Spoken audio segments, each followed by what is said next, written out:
방송에서 제공하는 투자 정보는 투자 판단에 대한 조언입니다. 방송에서 제공하는 주식의 가치, 가격 상승 및 가격 하락에 대해서는 방송사에서 보장하지 않습니다.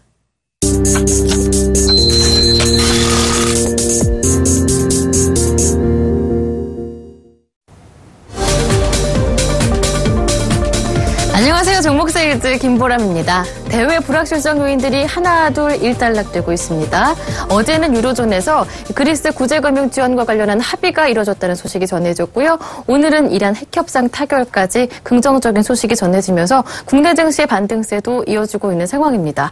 코스피는 현재 2070선대에서 움직이면서 거래소 쪽에서 이 외국인들이 오랜만에 1,000억 원 이상 매수하고 있고요. 코스닥도 760선 위에서 꾸준하게 상승 흐름을 유지하고 있습니다.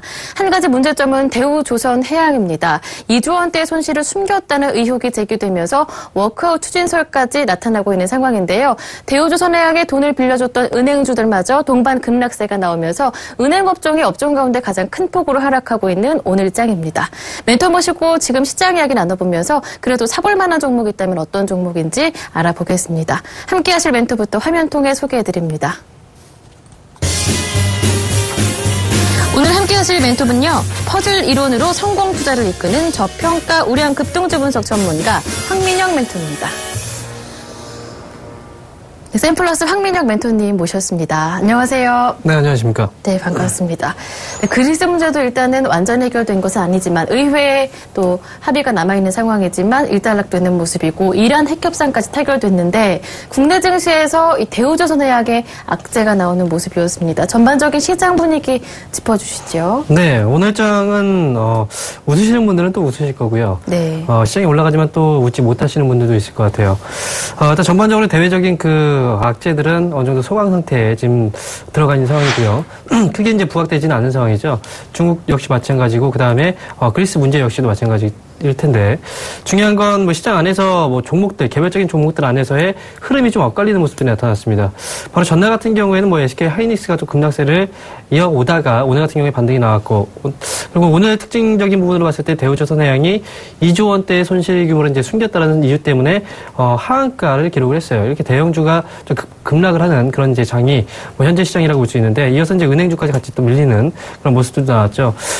지금 대외적인 그 요인들은 어느 정도 이제 소강 상태에 진입을 했기 때문에 지금부터는 이제 개별적인 종목들에 의해서 이슈에 의해서 움직이는 장이 되지 않을까라고 예상을 하고 있고요. 그런 가운데서 본다면 이제 우리가 바로 코앞에 있는 어떤 이제 이슈 또는 모멘텀에 주목을 해본다면 바로 2분기 실적이 되겠죠. 따라서 종목들을 보실 때는 단순하게 시장이 올라가면서 같이 그냥 올라가는 그런 종목들보다는 많이 빠지고 나서 이제 올라갈 때 2분기 실적에 대한 어떤 기대감들도 같이 가질 수 있는 그런 종목들 위주로 한번 접근하시는 것도 좋은 전략이 될 것 같습니다. 시장에 대한 전반적인 이야기부터 먼저 나눠봤습니다. 이번에는 AS를 받아볼 차례인데요. 황민영 멘토님의 포트폴리오를 공개합니다. 네, 수익이 모두 잘 나고 있습니다. 먼저 대웅제약이 73.4% 수익을 내고 있고요. LIG손해보험이 11.1%, 더존비지온이 34.8%로 지난 7월 8일 장중에 18,000원까지 올라서 목표가 터치했습니다. 하나테크인이 33.7% 수익을 내고 있고요. 바로 지난주 이 시간에 받았던 이건산업이요. 벌써부터 3만 원 부근 전고점 부근으로 급등했습니다. 일주일 만에 21.8% 수익을 내고 있습니다. 네, 전 종목이 빨간불인데 모두가 두 자릿수 수익을 내고 있습니다. 가장 놀라운 건 저는 이건산업이거든요. 일주일 만에 이렇게 올라와지네요. 수직 상승인데요. 네. 오늘도 역시 이제 강한 모습이 나오고 있는데 이건산업 한번 말씀드릴게요. 바로 전날 같은 경우에 이제 그 이란 핵협상 타결 소식과 함께 오늘 건설주들이 많이 움직이고 있습니다. 이건산업 같은 경우에 건자재 안에 이제 포함된 그런 기업이기 때문에 건설 경기가 좋아질 수 있다는 모멘텀이 발생되면은 당연히 건자재들도 올라가는 게 당연한 거겠죠. 오늘 같은 경우에도 추가적인 반등이 나오면서 전고점 자리를 거의 이제 올리기 위해서 지금 준비를 하고 있는 그런 과정인데요. 이건 산업의 경우에는 뭐 기본적인 제가 말씀드렸던 펀더멘탈 유효하게 계속해서 끌고 가시는 게 맞을 것 같고 그다음에 건설 경기에 대한 대형주 같은 경우에는 대형 건설사들 건설 경기 전반적인 그 부분에서 영향을 미치지만 이건 산업과 관련된 이제 건자재 업체 같은 경우에는 뭐 건설 경기에 대한 어떤 부분 부분들도 역시 영향을 주긴 하겠지만 추가적으로 리모델링에 대한 어떤 이제 기대감들, 리모델링 같은 경우에는 꾸준하게 성장을 이어오고 있기 때문에 이런 부분에서 봤을 때는 뭐 꾸준하게 더 올라갈 수 있는 그런 어떤 계기 그리고 여건들은 충분히 갖춰지고 있다라고 생각을 합니다. EV 같은 경우에 실적 어느 정도 기대해 보시는 그런 상황이기 때문에 정고점짜리 일단 못 들어 올리면서 추가적인 상승은 충분히 가능하다고 보고 있기 때문에 목표 주가 같은 경우에 지금 현재 뭐 29,200원, 정고점짜리 거의 3만 원대. 네, 목표 가격도 3만 원이었는데. 네, 목표 가격 거의 이제 도달했죠. 네. 그래서 지금 목표 가격 같은 경우에는 4만 원 정도로 좀 큰 폭으로 한번 수정을 해서 끌고 가시는 전략으로 가져가도록 하겠습니다. 네, 일단 이것은 한번 목표 가격을 3만 원에서 4만 원으로 상향 조정하신다라고 말씀하셨으니까요. 지금 함께 수익을 보고 계신 분들은 대응하실 때 참고하시면 되겠습니다. 목표가 터치한 종목이 또 있습니다. 더존 비주얼인데요. 이 종목은 어떻게 할까요? 네, 더존 비주얼도 지금 목표가를 터치를 하고 현재 16,750원 정도 가격대에 있는데요. 일단 정고점 자리가 18,000원이죠. 지금 18,000원 자리까지 올라왔다가 한 번에 뭐 급락세가 나왔습니다. 뭐 시장 조정과 같이 한번 밀려 내려왔다가 다시 반등 중에 있는 상황이죠. 클라우드 시장하고 빅데이터 시장, 그리고 기본적으로 이제 이 기업이 하고 있는 ERP 시장 자체가 워낙에 고성장을 하고 있고, 그 다음에 그 성장에 대한 어떤 기대감, 그리고 그게 현실적으로 이제 눈앞에 또 보이고 있는 그런 상황이기 때문에 더존 비전의 이 단기적인 주가 조정 자체는 매수의 기회로 활용하시는 게 맞았던 것 같고, 지금 같은 경우에는 이제 16,700원 가격대에서 18,000원 얼마 남지 않았습니다. 그래서 목표 주가 같은 경우에 2만 원 정도로 좀 위쪽으로 좀 크게 수정을 해서 성장성적인 측면에서 봤을 때는 2만 원 정도를 목표 주가로 한 번 더 상향 조정을 해서 가져가시는 전략으로 말씀드리도록 하겠습니다. 네, 더존 비주얼도 여기에서 끝이 아니다라고 평가하십니다. 기존 목표 가격이 18,000원이었는데요. 2만 원대까지 다시 한번 도전해보자라고 말씀해 주셨고요.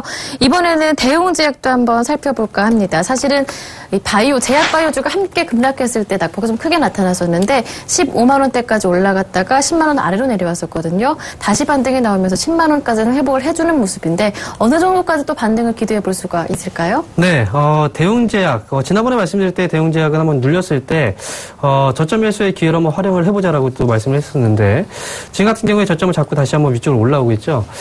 기본적인 그 펀더멘탈의 변화는 없습니다. 다만 많이 올라왔기 때문에 그만큼 이제 조정폭이 컸던 부분이었고, 역시 이제 뭐 고령화 사회에 대한 뭐 최대 수혜주로서 구분이 되고, 그 다음에 대웅제약의 경우에는 개별적인 모멘텀으로서 버축스에 대한 그 수요가 또 기대가 된다라고 분명히 말씀드렸죠.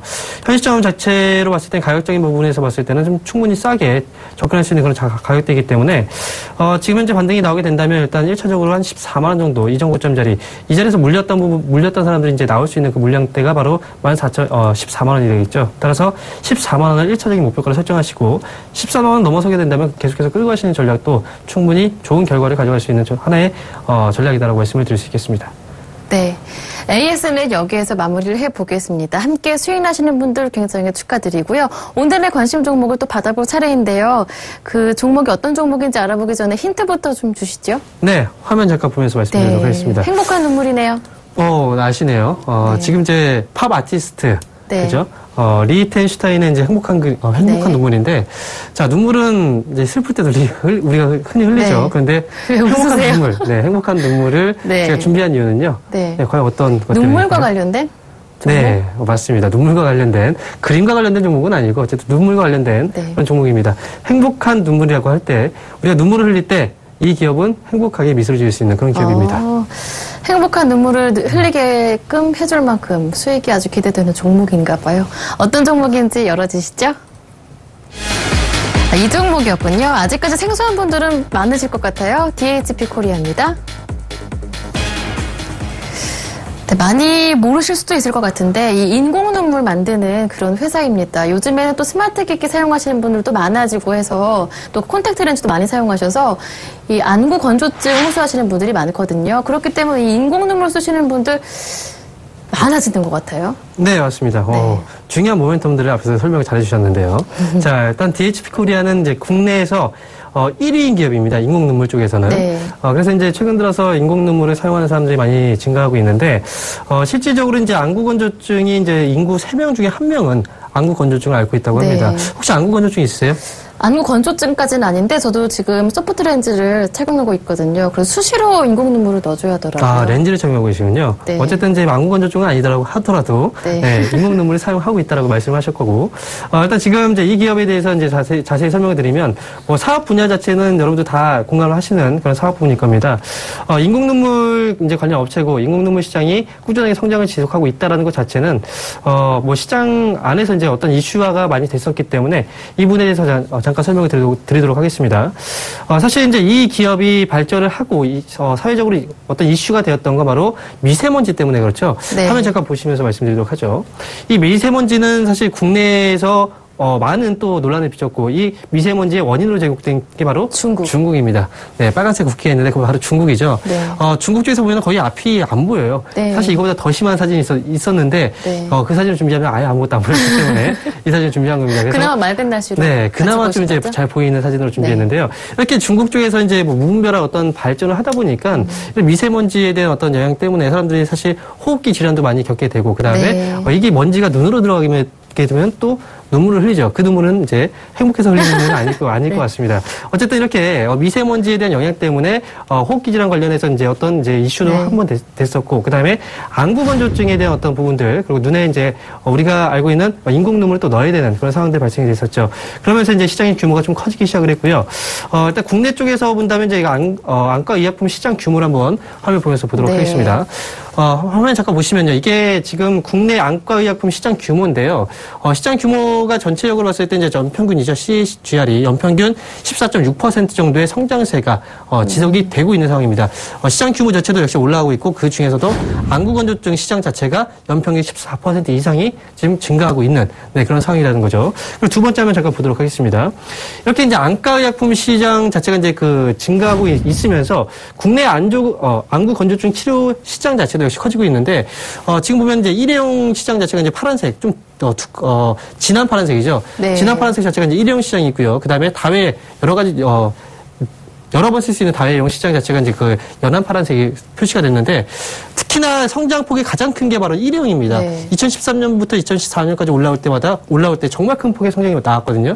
이 부분 자체가 바로 실적에 반영이 되고 있다는 거겠죠. 제가 몰라서 그런데 일회용과 다회용의 차이가 그럼 구체적으로 어떻게 나타나요? 일회용은 이제 뜯어서 이제 한 번 쓰고 버리는 다회용 같은 경우에는 여러 번 쓸 수 있는 통으로 되어 있는 그런 시장을 얘기를 하는 거고요.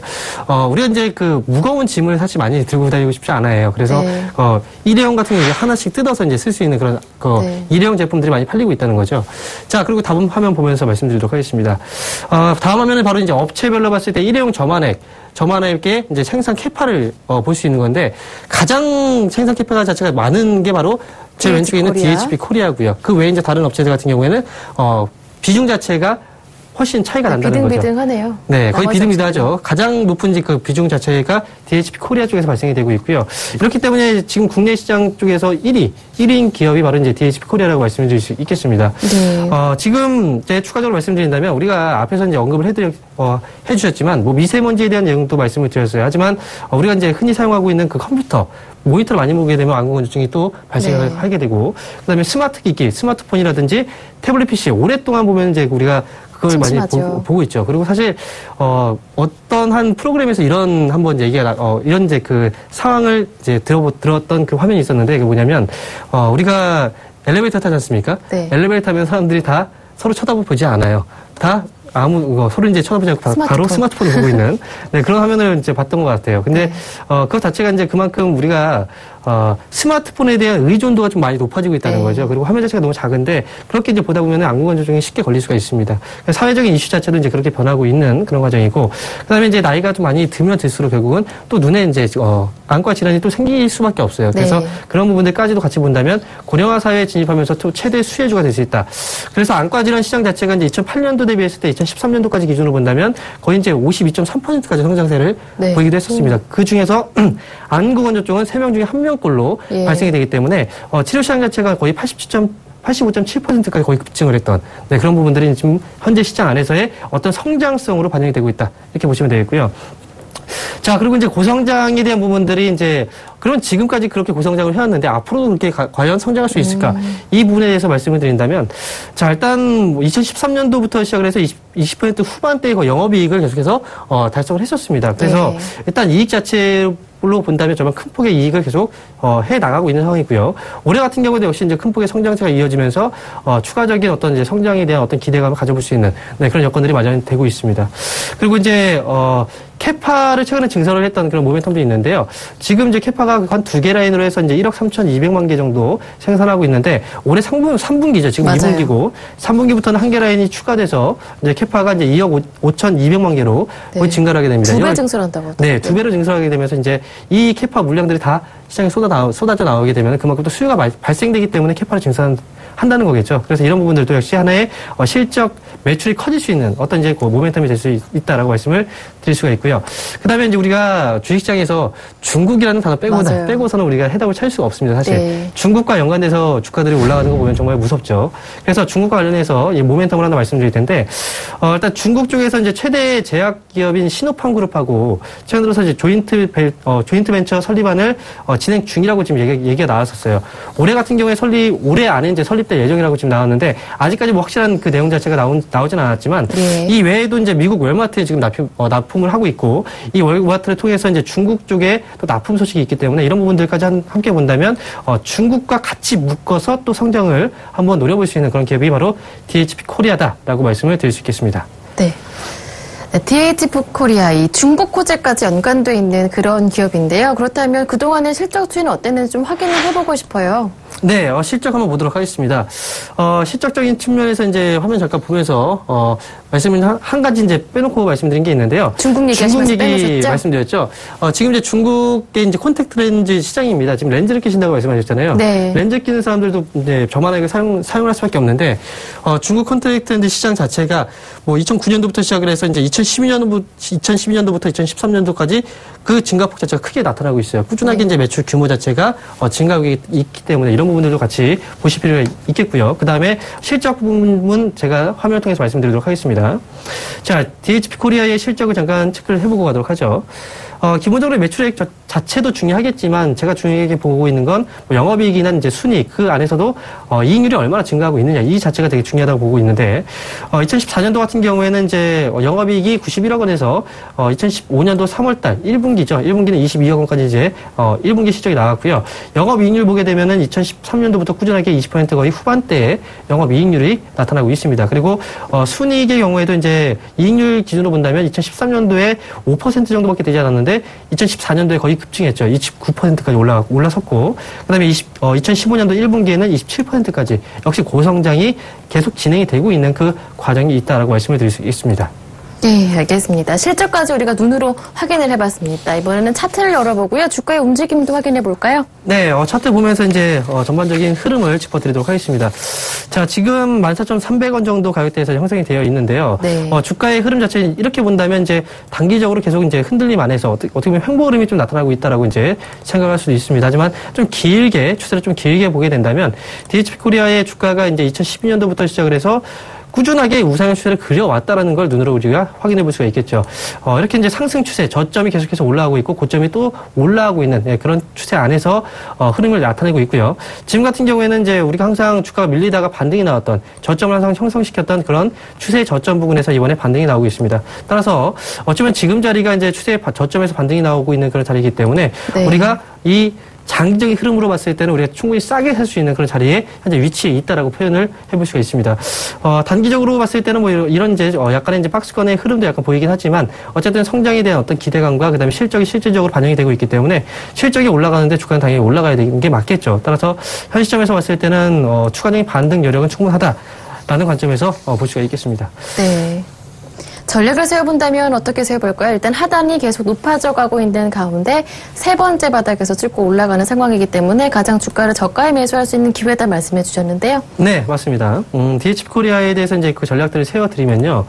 사실 주가가 지금 14,300원 정도 가격대입니다. 사실 제가 오기 전에는 이거보다 조금 낮은 가격이었어요. 일단 주가가 좀 올라와 있는데 여기에서 당장 접근하실 필요는 없을 것 같고요. 네. 이 기업을 접근을 한다면 일단 14,000원 자리 밑에서 접근하시는 게 좋습니다. 그래서 네. 매수 가격 가격은 이제 14,000원 그 고점으로 해서 저점은 13,800원. 그래서 13,800원에서 14,000원 이 밴드 안에서 매수 접근 가능하다라고 말씀을 드리겠고요. 주식을 이제 사서 수익이 났을 때 어느 정도 구간까지 목표 주가를 가져가느냐. 지금으로 봤을 때 이제 17,000원 정도 구간이 강한 저항대로 보이기 때문에 목표 주가 1차적으로 봤을 때 17,000원 고점 자리까지 한번 보도록 하겠다라고 말씀을 드릴게요. 그리고 리스크 관리 자리로 볼 수 있는 곳은 최근에 주가가 밀렸을 때 한번 저점을 찍고 올라왔던 그 자리가 있습니다. 이 가격대를 한번 환산을 해보면 바로 이제 12,850원인데 12,800원으로 일단 그렇게 해서 손절가 대응을 하도록 하겠습니다. 네. 오늘의 종목은 DHP 코리아였습니다. 가격 전략을 다시 한번 화면 통해 정리해드립니다. DHP 코리아 오늘장에서 올라주면서 14,000원 위에서 진행되고 있는데요. 하지만 14,000원 이하에서 담아보자 말씀해 주셨습니다. 13,800원에서 14,000원 사이 매수 가격으로 말씀해 주셨고요. 목표 가격은 17,000원, 손절 가격은 12,800원입니다. 지금까지 샘플러스 황민영 멘토와 함께했습니다. 고맙습니다. 감사합니다. 종목 시리즈 멘토들의 수익률을 확인하실 수 있는 방법 알려드리죠. 저희 서울경제TV 홈페이지에 들어오셔서요. 종목 시리즈 게시판 열어보시면 언제든지 보실 수가 있습니다. 저는 여기에서 인사드리고요. 여러분 내일 다시 찾아뵐게요. 고맙습니다.